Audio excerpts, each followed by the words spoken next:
The Polyverse presents an excerpt from Symbiote. Patrol. The streets were quiet. The fully opaque section of the day-night barrier firmly set the capital into night. But the reflected light from the rest of Murmuru and the many streetlights kept the night from being pitch as Kiera and Amatsu walked hand in hand, their third and fourth wheels, Daisuke and Breme, a few desi stews ahead, doing their best to ignore the couple. Bray, is this kind of thing normal amongst mammals?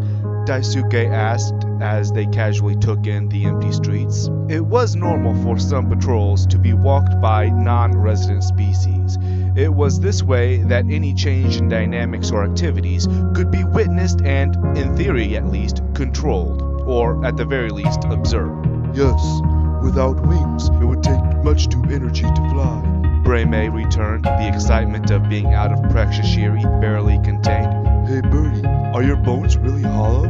In our case, they are a honeycomb of calcium carbide. They are light and surprisingly strong. Daisuke returned, every so often flapping her wings to get aloft and jump ahead, to waddle oddly and fall behind again. But I was not asking about walking, as uncomfortable as it is. I was actually asking about the PDA, public display of affection. I don't know much about monkeys, but pair bondsmen do like to assert their possessions. I can't wait to cuddle with a mannequin. It's been too long. Please don't continue. I'm having a hard enough time keeping my grill down as it is. Why don't you like to? External fertilizers don't have a need for that level of attachment. For us, coupling is about finding the best. I guess donor is the best term, and then, laying eggs and such. Really? You never cuddle? Is the best part about a snowy night by a warm fire? Oh, sorry. You don't want to hear about stuff like that. Idle curiosity, though. How do you avoid poking your partners out during, that? We shed our antlers in the winter. That's when it usually happens. But sometimes... She started to smile. Oh, please, stop talking. Daisuke groaned, rolling her eyes. The quartet continued down the boulevards and avenues of Antville-Nilils, dominated by large houses, some stacked on top of each other, and somehow blending into the artificial foothills of the area. It was a sight to behold. Grass and trees covered some of the buildings, helping it to feel like home to the residents, where their villagers would blend into the scenery. The streets were quiet. The denizens out and about saw and avoided the patrol, which was more or less a show of force than anything else anyway. Getting bored with the show up front, Amatsu sparked up her own conversation. So, what have you been doing with yourself, Key? The quiet of the night and the various nocturnal calls serenaded them as Kiera, with her head on Amatsu's shoulder, inhaled deeply and considered her response. The patrols keep me busy. There's a good sci-fi series on NBC. You're still in the rut. You need to get out. What? Meet people? Get in a relationship? Kiera sighed.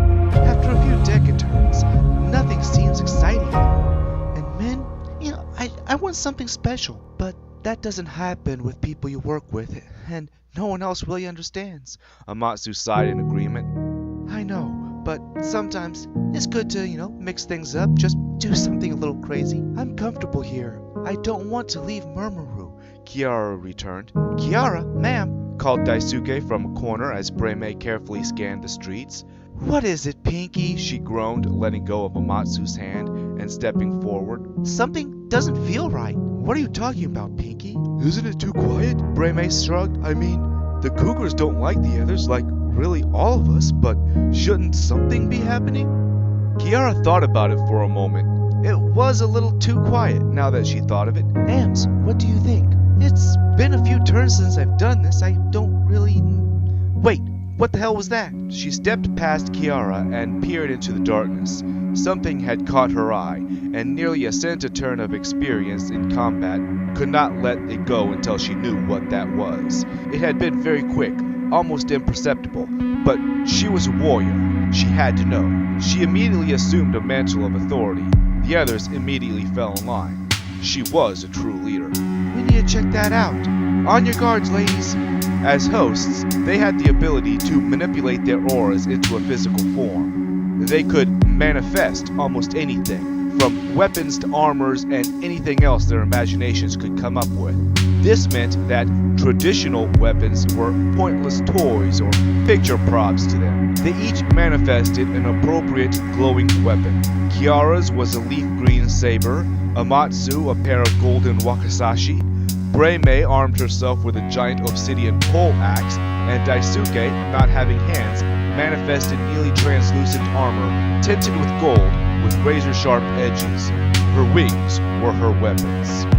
They carefully made their way down the all-too-quiet street, stretching out all their senses to find the problem. Suddenly, Breimei's ears twitched. As a prey species, they were more sensitive to sudden changes. She indicated that she heard something down the next alley. The quartet crouched down and ran to the mouth of the alley, hoping to surprise anyone in it. At the opening, Amatsu silently signaled that she was going to jump to the other side, and she wanted Daisuke to flutter up and over the line of sight to join her, and the other two should stay on this side. After a deep breath, she signaled to a count of 3. Then she combat rolled across the lip of the alley, and Daisuke daintily landed behind her, and they all waited for a reaction. When it was clear nothing was going to happen, Amatsu started to sign a countdown. At 0, they tactically charged down the side street. They all stopped in the middle of the alley, all back to back, waiting to be challenged. There's nothing here, groaned Daisuke, letting her armor fade to nothing. Yes, there is. Can't you feel the static in the air? Amatsu maintained. Perhaps. Are you sure? I don't see anything. Ki, we have more senses than just sight. Reach out with your will. There is something here. Amatsu assured, still scanning the area. Slow and steady, ladies. Let's go. The group slowly spread out in the direction of the alley, using all of their senses, trying to take in everything as they approached the end of the alley. As they approached the end of the alley, a static raised the hairs and small feathers on the back of their necks. As the sensation filled their senses, less and less appeared to be happening. Suddenly, a sense of dread filled their thoughts. All at once, they found themselves surrounded by machines and people. Well, what do we have here? Smiled a plain-looking man. A host has, at last, seen through our deceptions. Naughty girls, we are going to have to teach you a lesson. The man was about as average in appearance as he could be. He was plainly the kind of person that could belong in any environment and not stand out. The rest, however, not so much. They all had cybernetic enhancements. Most people would be concerned about facing off against 4 hosts. This man, however, was completely nonchalant about it. I've got a bad feeling. Breimei twitched nervously. What's a monkey doing here in Halborg on Tibullus? He's not a dude, Kiara sneered. He's Siberian. What are you doing here, robo-douche? Preparing the way and covering tracks, he shrugged. But explaining it to a bunch of dead girls, not really on my to-do list. As he spoke, the others moved menacingly. These are my escorts. They make sure I stay alive, the man smiled. Breimei had the advantage of size and strength over everyone else in the alley. She moved to the center of the alley and made herself the biggest target, brutally smashing all enemies in her range. When there were no more enemies to smash, she moved on, though her movements were about as graceful as a drunken bull. Her poleaxe was in constant motion, hacking and slashing, her face stoic. Though some of the enemy's blows landed, she was tough and didn't let it faze her or slow her down in the least. Meanwhile, Daisuke took to the air to harass and strafe with sharp shuriken, composed entirely of her own aura, and slashing with her armored wings. The opposite of Breimei's tank-like tactics, hers were fluid and dangerous as whitewater rapids. Being able to hold a manifestation that you didn't have your hand on was difficult at best, getting exponentially harder with distance and with greater numbers of objects. While it was a skill pioneered by Adun in the First War of Galactic Succession, the Dawntride took it to unheard-of heights, mastering making multiple projectiles. Daisuke let the manifestation slip after they embedded in something or left the field of battle, however. As a matter of necessity, she took less hits than Breimei, but each one that landed staggered her immensely. All this while, Amatsu and Kiara were twin tornadoes of death. When Daisuke was stunned, they all covered her. Teamwork, even with chipped daggers, was ingrained in their psyche. They had to be one with their team, any team, or they could be overwhelmed by sheer number.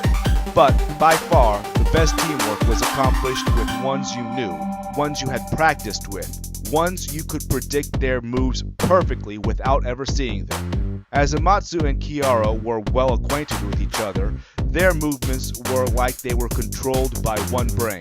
Another advantage of being a host was the psychic bond they could share. They could communicate over a short distance with no words. Breme, you sit.